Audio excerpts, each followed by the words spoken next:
तर या रोरो मधून आढावा घेतलाय आमचे प्रतिनिधी स्वप्नील जाधव यांनी. पाहूया.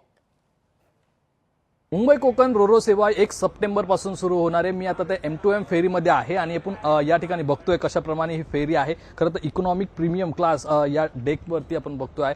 एकूणच M2M फेरीतून आता मुंबईकरांना थेट कोकणामध्ये 5 ते 6 तासाच्या प्रवासामध्ये 5 ते 6 तास हे कोकणवासियांसाठी खूप लवकर होत आहेत असं आपल्याला पाहायला मिळतंय. ज्याप्रमाणे विमानाने प्रवास हा वेगवान होतो त्याचप्रमाणे आता जलद मार्गाने एकूण समुद्रमार्गे सुद्धा कोकणवासीय ते आता कोकणात दाखल होणार आहेत. कारण या रोरो सेवेनुसार त्यांची गाडी सुद्धा कोकणात नेता येणार आहे. त्यामुळे फॅमिली सोबत आणि एकूणच तुम्हाला जर गाडी घेऊन कोकणात जायचं असेल तर या रोरो सेवेचा फायदा हा तुम्हाला होणार आहे. प्रीमियम इकॉनॉमिक ही क्लास आहे. एकूणच या ठिकाणी ही सीट जर बघितले तर 4 लोकांसाठी ही सीट असणार आहे आणि एक टेबल सुद्धा देण्यात आलेला आहे. VIP सेक्शन सुद्धा आहे त्यामुळे प्रीमियम सेक्शन सुद्धा आहेत.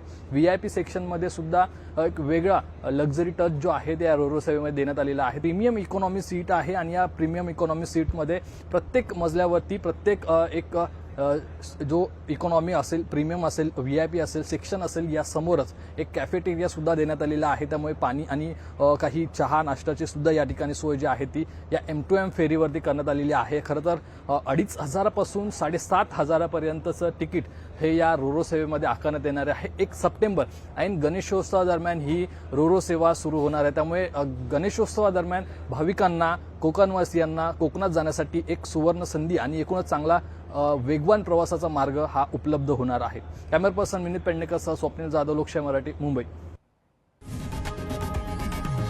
लोकशाही मराठी ऐका, पहा, जागरूक रहा.